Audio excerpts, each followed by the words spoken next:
Hello students, welcome to my YouTube channel English with Akhilesh sir.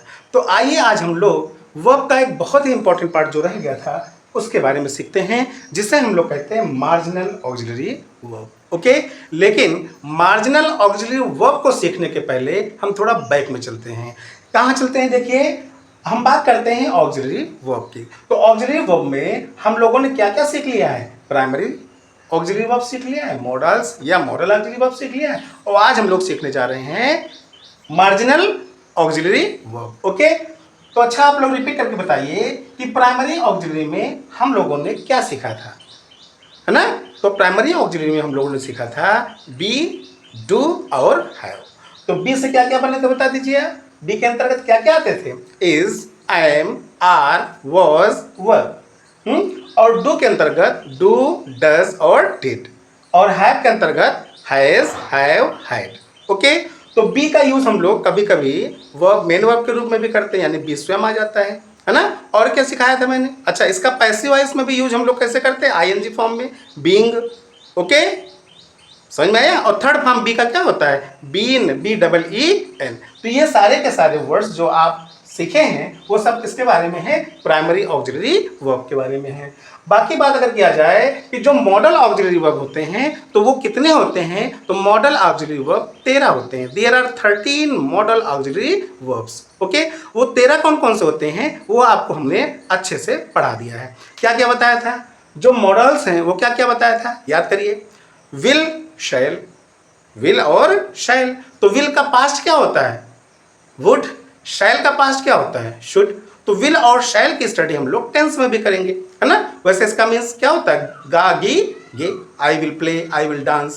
Any problem है? अच्छा, तो अच्छा ध्यान रखिए, स्पोकन में तो आप लोग विल का यूज करेंगे, सारे जितने भी प्रोनाउंस है आपके सबके साथ, लेकिन ग्रामर मिस्टेक मत करना। ग्रामर मिस्टेक में आई और वी के साथ शैल का यूज करते हैं।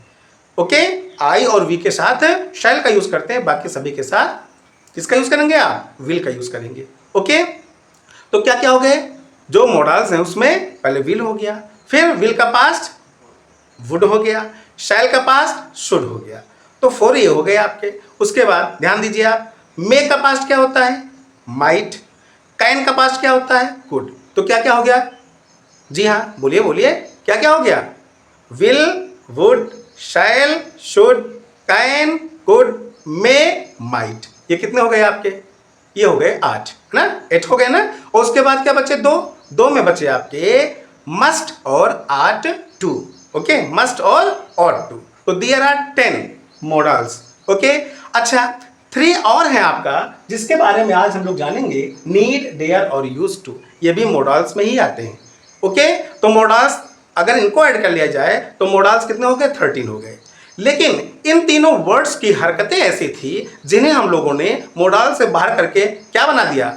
सेमी मॉडल ऑक्सिलरी बना दिया। ओके, क्यों बना दिया? क्योंकि इनकी आदत ये थी कि ये कभी कभी अपने पोजीशन में रहते थे तो कभी कभी अपनी पोजीशन ही चेंज कर लेते थे। अब आप कहोगे सर ये कौन सी बात है, पोजीशन कैसे चेंज कर लेते थे? तो जी हाँ, पोजीशन कैसे चेंज कर लेते थे?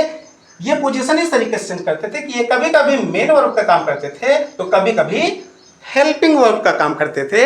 इसलिए इन्हें ऑक्सिलरी से हटा करके एक अलग इनका नाम दे दिया गया जिसका नाम है मार्जिनल या सेमी मॉडल वर्ब। ओके, हम semi model auxiliary verb. Any problem here? तो अगर हम बात करेंगे कि मॉडल्स और मार्जिनल को मिला के कितने हो गए तो आप कहेंगे सर 13 हो गए। अच्छा, 13 में से जो मार्जिनल है वो कितने हैं? तो वो 3 हैं। कौन कौन है आपके? नीड है, देयर है और यूज्ड टू है। बात सबको समझ में आ गई? अच्छा, एक बात ध्यान रखिए, कभी कभी ऐसा होता है आप लोग वीडियो देखते हो तो बोरिंग फील करते हो, है ना? कि अभी मैं देख लूंगा, कल देख लूंगा, परसों देख लूंगा, अब तो रिकॉर्डेड वीडियो मिल ही गई है, अब हम देख ही लेंगे। नहीं, समय बहुत ही मूल्यवान होता है। यदि आप समय के साथ चलोगे तभी आप कुछ बन पाओगे। अदरवाइज देख रहे हो कितने लोगों की संख्या इस दुनिया में है ना? तो जो समय के साथ चलते हैं वही आगे बढ़ पाते हैं। तो हमेशा ध्यान रखना कि पढ़ाई बच्चों के लिए यानी विद्यार्थियों के लिए एक बहुमूल्य रत्न है कि नहीं? इसे हमेशा संजो के रखना है आप लोग, ठीक है? टाइम बिल्कुल वेस्ट नहीं करना है। टाइम का जितना हो सके उतना आप सदुपयोग करिए। ओके, तो आइए अब हम टाइम वेस्ट नहीं करेंगे क्योंकि हम भी टाइम का सदुपयोग करने चल रहे हैं। इसमें मार्जिनल ऑक्सिलरी वर्ब में और मॉडल ऑक्सिलरी वर्ब में हम लोग क्या सीखेंगे? नीड, देयर और यूज्ड टू। ओके, चलिए तो यहां क्या लिखा आपने कि used as main verb and helping verb. ये कैसे यूज होते हैं? ये कभी मेन वर्ब की तरह यूज होते हैं तो कभी हेल्पिंग वर्ब की तरह यूज होते हैं। बात किसकी कर रहे हैं? मार्जिनल ऑक्सिलरी वर्ब की। तो बिल्कुल घबराना नहीं, ध्यान से समझना कि इन तीनों का यूज हम लोग सेंटेंस में कैसे करते हैं। तो आइए, पहला हमारा जो मार्जिनल ऑक्सिलरी वर्ब है वो है नीड। और नीड का मतलब होता है जरूरत या आवश्यकता होना। क्या होता है? जरूरत या आवश्यकता होना। तो सिंपल आप लोग क्या बोलते हैं? आई नीड अ कार, है ना भाई, मुझे एक कार की जरूरत है, तो क्या कहोगे? आई नीड अ कार। तो नीड मींस क्या हो गया? जरूरत या आवश्यकता होना, है ना भाई। मोबाइल की जरूरत है पढ़ने के लिए, तो आप क्या कहोगे? आई नीड अ मोबाइल। अच्छा, कहीं घूमने के लिए जाना है, आपको बुक्स लेना है, है ना, परचेस करना है, तो आप क्या कहोगे? आई नीड मनी। एनी प्रॉब्लम है? तो मुझे खाने की जरूरत है, मुझे कार की जरूरत है, मुझे पैसे की जरूरत है, मुझे पेन की जरूरत है ना। तो बहुत सारी जरूरतें आपकी होती हैं और उन जरूरतों को आप हिंदी में नहीं इंग्लिश में पूरा किया करो। I need money, I need food, I need a pen. Okay, any problem है? इस तरीके से आप सेंटेंस में इसका यूज करो और धीरे धीरे स्पीकिंग की तरफ भी आगे बढ़ो। Now the next is you need not come here ना। You need not come here. जैसे आप लोगों ने अभी मॉडल्स में क्या सीखा था? कैन के साथ क्या लगा देते थे? नॉट। आई कैन गो, मैं जा सकता हूं। आई कैन नॉट गो, मैं नहीं जा सकता हूं। तो वहां क्या था? वो मॉडल्स था या नहीं? ऐसा ऐसा था वो सेल्फ डिपेंड था, है ना। वो सेल्फ डिपेंड था, वो किसी अदर पे यानी किसी सब्जेक्ट के हिसाब से वो चेंज नहीं होता था, या वर्ब के हिसाब से वो चेंज नहीं। कैन है तो कैन रहेगा। उसी तरीके से यहाँ पर भी जो मेन वर्ब है, मेन वर्ब में कौन काम कर रहा है? नीड काम कर रहा है। और यहाँ निगेटिव में हम लोगों ने किसका यूज कर दिया? नीड के साथ किसका? नॉट का यूज कर दिया। Any problem here? तो you need not come here, आपको यहाँ आने की आवश्यकता नहीं है। कैसे यूज किया हम लोगों ने नीड का? नीड के बाद हमने नॉट लगा दिया, इसलिए नीड कैसा काम कर रहा है? हेल्पिंग वर्ब, क्योंकि आगे क्या दिया हुआ है? वर्ब दिया हुआ है। तो कितनी अच्छी बात है, कितने अच्छे तरीके से आप सीख चुके हैं कि नीड कैसा काम करता है। जी हाँ, नीड हेल्पिंग वर्ब की तरह काम करता है क्योंकि वर्ब की हेल्प कर रहा है, और साथ साथ मेन वर्ब के काम का भी काम कर रहा है क्योंकि नीड के बाद कोई भी वर्ब नहीं है, यहाँ कार एक नाउन है। तो बहुत अच्छे से आप लोगों ने सीख लिया। क्या सीख लिया हम लोगों ने? नीड का यूज, है ना। नीड के यूज में क्या सीखा आपने कि ये जो नीड होता है ये मेन वर्ब की भी तरह काम करता है और साथ साथ हेल्पिंग वर्ब के जैसे भी काम करता है। अब आप सेंटेंस जितना चाहे उतने बना लें।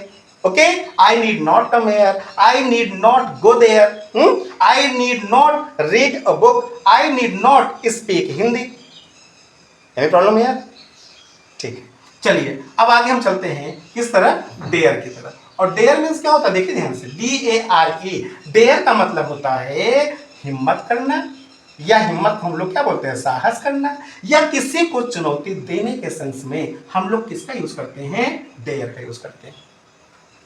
ओके, समझ में आ गई बात? चलिए अब देखते हैं कि डेयर कैसे यूज होता है। तो भाई यूज तो वैसे ही होगा जैसे ऊपर वाला, क्योंकि इनका काम ही यही, कभी मेन वर्ब कभी हेल्पिंग वर्ब। तो डेयर वाले भैया जो हमारे, वो कैसे काम कर रहे हैं? देखिए ध्यान से। तो एज अ मेन वर्ब कैसे यूज होते हैं, ठीक है ना। एज अ मेन वर्ब कैसे यूज होते हैं? देखिए ध्यान देना यहाँ पर कि मेन वर्ब में हम ऐसे यूज करेंगे बेटा कि इसमें हम किसका यूज करते हैं? टू का यूज करते हैं। और ध्यान रखना, ये सब्जेक्ट के अनुसार अपने फॉर्म्स को चेंज करते रहते हैं, ठीक है ना। फर्स्ट फॉर्म में, सेकंड फॉर्म में और थर्ड फॉर्म में। बात समझ में आ गई? ध्यान रखो, फिर से बताया मैंने कि डेयर का यूज हम कहाँ करते हैं? किसी काम को करने की हिम्मत या साहस करना, या किसी को चुनौती देने के सेंस में हम लोग डेयर का यूज करते हैं। ठीक, ये बात समझ में आ गई। अब ये पहला चीज हम क्या सीख रहे हैं? एज मेन वर्ब हम लोग डेयर का यूज कैसे करते हैं? तो एज मेन वर्ब हम यूज करेंगे तो किसका यूज करेंगे? टू का यूज करेंगे। और ध्यान देना, सब्जेक्ट के अनुसार हम लोग इस वर्ब के फॉर्म को भी चेंज करते रहेंगे। ओके, बात समझ में आ गई? ठीक। अब जैसे देखिए पहला एग्जांपल आपका क्या है? पहला एग्जांपल है he dares to talk to me. He dares, अब देखो ही क्या है आपका? सिंगुलर नाउन है, सिंगुलर सब्जेक्ट है कि नहीं? प्रोनाउन है। ही क्या है आपका? प्रोनाउन। तो ये क्या है? प्रोनाउन के साथ साथ सब्जेक्ट का काम कर रहा है, ठीक है। अब देखो जब ये सिंगुलर सब्जेक्ट है तो हमारा जो वर्ब है वो भी कैसे लगेगा? Singular subject. अब आप कहोगे सर जी इसमें एस या एस लगा हुआ है, ये तो प्लूरल वर्ब है। नहीं बेटा, ध्यान रखना, जब किसी भी वर्ब में हम एस या एस ऐड कर देते हैं तो वह वर्ब बन जाता है सिंगुलर वर्ब। क्या बन जाता है? Singular verb. ध्यान रखना, देखने में आपको प्लूरल लगता है लेकिन वर्ब में अगर हम एस या एस ऐड करते हैं तो वो क्या बन जाता है? सिंगुलर। जैसे रीड्स, अब गो का हमने बना दिया क्या? गोज। अब आप बताइए रीड्स क्या है, सिंगुलर वर्ब है या प्लूरल वर्ब है? तो आप कहोगे सर ये सिंगुलर है, देखने में प्लूरल लगता है। गोज क्या है, सिंगुलर है कि प्लूरल है? तो आप कहोगे सर ये सिंगुलर है। ठीक, ध्यान रखना, अगर बेस फॉर्म में होगा, बेस फॉर्म मतलब मेन वर्ब में, है ना, तो मेन वर्ब में अगर हम कहेंगे कि रीड क्या है और गो क्या है तो आप कहोगे सर ये देखने में तो सिंगुलर लगते हैं लेकिन होते प्लूरल हैं। आगे समझ में? यानी जितने भी बेस वर्ब होते हैं, जितने भी बेस फॉर्म होते हैं, ये सब क्या होते हैं? प्लूरल होते हैं। क्या होते हैं? प्लूरल, है ना, ये प्लूरल वर्ब्स होते हैं, प्लूरल वर्ब। ठीक है ना। और ये जब एस या एस फॉर्म लगा दिए तो ये बन गए, क्या बन गए बताओ? सिंगुलर वर्ब बन गए। क्या बन गए? Singular verb. तो ही सिंगुलर है, सिंगुलर सब्जेक्ट है तो वर्ब हमारा कैसा होना चाहिए? वो भी सिंगुलर होना चाहिए। तो क्या हो जाएगा यहाँ पर? ही, आगे क्या हो जाएगा? डेयर्स। देखो ही सिंगुलर और एस या एस लग गया तो वो भी सिंगुलर, है ना। तो चेंज हो गया ना फॉर्म में, एस या एस फॉर्म में चेंज हो गया। तो ही डेयर्स। अच्छा, बात में आओ first form, second form, third form. इसके बाद दो फॉर्म आपको बताया था, है ना, एक प्रेजेंट पार्टिसिपल बताया था, एक एस या ईएस फॉर्म बताया। तो यहाँ कौन सा यूज किया आपने? एस या ईएस फॉर्म। तो he dares to talk to me. He dares, अब डेयर्स के बाद आपने क्या लगा दिया? क्या लगाया आपने? टू लगा दिया। और टॉक के बाद हमेशा क्या लगता है? टू, क्योंकि वो बात किससे कर रहा है? मी से कर रहा है, मुझसे कर रहा है। तो he dares to talk to me मतलब उसमें मुझसे, उसमें मी मीन्स मुझसे, उसमें मुझसे बात करने की क्या है? हिम्मत है, यह साहस है। अगर हम आपसे कह दें कि उसमें मुझसे बात करने की हिम्मत है, इसकी अंग्रेजी क्या होगी? तो आप कहोगे सर ही डेयर्स टू लगाना है आपको, he dares to talk to me. आगे समझ में? एनी प्रॉब्लम है? अच्छा, सेंटेंसेस आप बनाइए, बेखौफ बनाइए, लेकिन ध्यान रखना जब तक आपका कॉन्सेप्ट क्लियर नहीं होगा, जब तक स्ट्रक्चर आपके माइंड में सेट नहीं होगा, आप सेंटेंस को बना नहीं पाओगे। तो यहाँ क्या हो जाएगा? फिर से बता दीजिए, he dares to talk to me, यानी उसमें मुझसे बात करने की हिम्मत है। देखिए नेक्स्ट वर्ड क्या है? नेक्स्ट वर्ड लिखा हुआ है दे। अब क्या लिखा हुआ है? दे। और दे क्या है? आपका प्लूरल सब्जेक्ट है। जब प्लूरल सब्जेक्ट ये है तो यहाँ पर प्लूरल वर्ब लगेगा। ओके, बात प्रेजेंट इंडेफिनिट टेंस की चल रही है, ध्यान रखना। ठीक, तो भाई ये प्रेजेंट इंडेफिनिट टेंस हुआ नहीं हुआ? ये भी। तो दे के साथ क्या लगाओगे आप? डेयर। अगर पास्ट टेंस की बात होती तो दे के साथ हो जाएगा डेयर्ड, है ना, डेयर्ड। तो क्योंकि डेयर का second form dared, third form भी होता है डेयर्ड। पार्टिसिपल, प्रेजेंट पार्टिसिपल में हो जाएगा डेयरिंग और एस या एस फॉर्म में हो जाएगा डेयर्स। एनी प्रॉब्लम है? तो क्या हो जाएगा? They dare us to go there. अब यहां देखो, हमने आपसे एक तो हिम्मत या साहस के सेंस में बताया था, दूसरा किसी को चुनौती देने के सेंस में। तो दे डेयर अस, वे हमें चुनौती देते हैं, वे हमें, अस मीन्स हमें, तो वे हमें क्या करते हैं? यहां डेयर का मतलब क्या हो जाएगा? चुनौती देने। तो they dare us to go there. Okay, वे हमें यहां गो मीन्स वहां, तो वे हमें वहां जाने की चुनौती देते हैं। या हम कह सकते हैं they dare us to go to the forest, है ना, वो हमें जंगल में जाने की चुनौती देते हैं। एनी प्रॉब्लम है यार? आई होप इतनी बात आपको समझ में आ गई होगी। अब देखिए नेक्स्ट आपका लिखा है I do not dare to go in the forest. अब देख लो भाई, आई डू नॉट। अब अभी आपने क्या सीखा? ये देखिए डेयर और डेयर्स लिखा हुआ नहीं लिखा हुआ। अब यहाँ क्या इसका निगेटिव अगर हम बनाएंगे तो निगेटिव बनाने के लिए हम लोग डू नॉट या डज नॉट का यूज करेंगे, डू नॉट या डज नॉट का यूज करेंगे। तो यहां आई क्या है? प्लूरल सब्जेक्ट में रखा गया आई को, तो आई के साथ क्या लग जाएगा? Do not. I do not dare, है ना, मुझ में हिम्मत नहीं है, आई डू नॉट डेयर। किस बात की हिम्मत नहीं है? To go in the forest, जंगल में जाने की। तो मुझ में जंगल में जाने की हिम्मत नहीं है। ओके, एनी प्रॉब्लम है? तो आपने क्या सीख लिया? सीखा ये कि ये जो सिंगुलर सब्जेक्ट होगा तो सिंगुलर वर्ब लगाएंगे, प्लूरल सब्जेक्ट होगा तो प्लूरल वर्ब लगाएंगे। निगेटिव में हम डू नॉट या डज नॉट, जैसे ही होता तो ही के साथ हम क्या लगाते हैं, does not. Okay, he does not dare to go in the forest, उसमें जंगल में जाने की हिम्मत नहीं है। एनी प्रॉब्लम है? चलिए, तो अब हम लोग देखिए ये तो वर्ब के हिसाब से कैसे काम कर रहे हैं आपने देख लिया, ये वर्ब के हिसाब से किस तरीके से काम कर रहे हैं, समझ में आ गया। अच्छा, मॉडल वर्ब में कैसे काम करते हैं, जैसे आप लोग बोलते हैं सीधे सीधे हाउ डेयर यू, है ना, हाउ डेयर यू, तुम्हारी हिम्मत कैसे हुई। हाउ डेयर यू मतलब क्या हुआ, है ना, या आपकी हिम्मत कैसे हुई। तो यहाँ पर ध्यान रखना है कि जब मॉडल वर्ब में हम लोग डेयर का यूज करते हैं तो किसका यूज नहीं करते हैं, टू का यूज नहीं करते हैं, इसको माइंड में बिठा लीजिए। ओके, किसका यूज नहीं करते हैं, टू का यूज हम लोग एज अ मॉडल वर्ब नहीं करते हैं। ठीक, देखिए यहाँ पर कैसे नहीं करते हैं। अगर हम निगेटिव कह दे कि वह ऐसा करने की हिम्मत नहीं करता, वह ऐसा करने की हिम्मत नहीं करता, तो ऊपर देखो आपने डू नॉट डज नॉट का यूज किया है, यह नहीं किया। और यहाँ पर डेयर कैन शुड मस्ट की तरह काम कर रहा है, मॉडल ऑक्सिलरी की तरह काम कर रहा है, नहीं कर रहा है ना। चलिए, बहुत अच्छे बच्चे हैं, देख लो कितना मेहनत करते हैं बेचारे, कभी कभी मेन वर्ब का काम करते हैं तो कभी कभी हेल्पिंग वर्ब का काम करते हैं। तो है लेबोरियस कि नहीं, है ना, तो इनको अलग क्वालिटी दिया जाना चाहिए, अलग नाम उनका इनका होना चाहिए कि ये बच्चे कुछ ज्यादा ही मेहनत करते हैं, है ना। ये तीन बच्चे प्यारे, नीड, देयर और यूज्ड टू, है ना। तो आप लोग को भी ध्यान रखना है भाई, ये कभी मेन वर्ब का काम करते हैं तो कभी कभी हेल्पिंग वर्ब का, just as primary auxiliary verb, ठीक है ना। चलिए, तो ही के साथ क्या हो गया, डेयर, है ना, आगे क्या लग गया, नॉट, ही डेयर नॉट। देखिए यहाँ पर क्या डेयर्स किया हमने ही के साथ, नहीं किया। इसका मतलब यहाँ डेयर किसका काम कर रहा है, ऑक्सिलरी वर्ब का काम कर रहा है, मॉडल ऑक्सिलरी वर्ब का काम कर रहा है। तो he dare not do this, he dare not do this, यानी वह ऐसा करने की हिम्मत नहीं करता। Okay, any problem here. Now अब हम लोग किसके बारे में सीखेंगे, यूज्ड टू के बारे में सीखेंगे, यूज्ड टू के बारे में सीखेंगे। और ध्यान रखना, यूज्ड टू का यूज हम लोग कोई कार्य पास्ट टेंस में जो हुआ करता था उसके सेंस में भी करते हैं, और दूसरा किसी काम के लिए अगर आप आदि हो या अभ्यस्त हो तो उसके सेंस में भी हम लोग यूज करते हैं। यहां पर लिख दिया है आदि होना या अभ्यस्त होना, है ना। जैसे एग्जाम्पल देखिए, आपको बहुत अच्छा समझ में आएगा। जैसे कहते हैं कि दे, है ना, दे की स्पेलिंग क्या लिखा हुआ, THEY, क्या लिखा है, THEY। तो they used to speak English. अब यहाँ यूज्ड टू का यूज कैसे किया गया है, यानी यहाँ पर यूज्ड टू के साथ क्या लगा हुआ है, वर्ब लगा हुआ है। तो यूज्ड टू प्लस वर्ब से यह बोध होता है कि कोई कार्य पास्ट टेंस में हुआ करता था, यानी दे यूज्ड टू स्पीक, यानी वे बोला करते थे।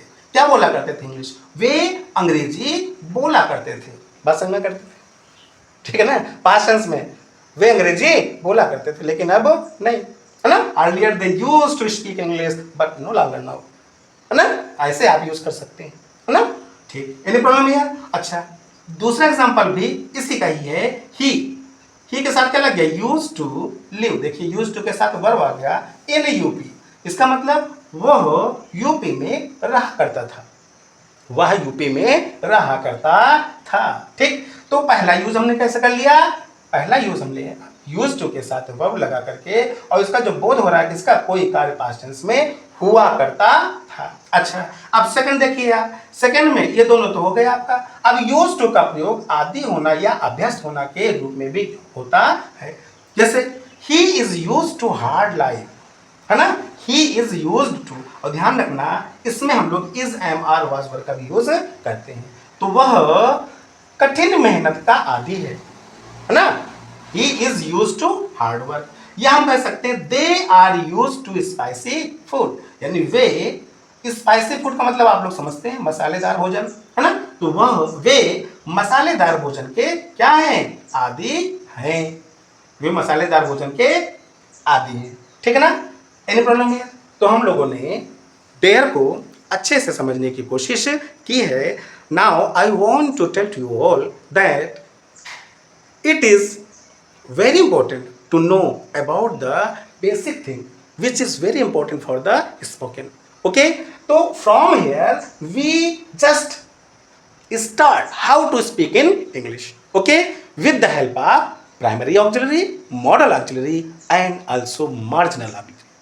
Okay, so don't fear, don't have any hesitation, in English. You can also become a fluent speaker in English with the help of these type of the things.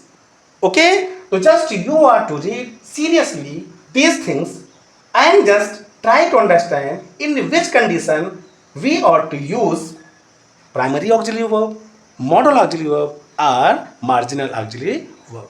Okay, slowly you will get confidence for the spoken language.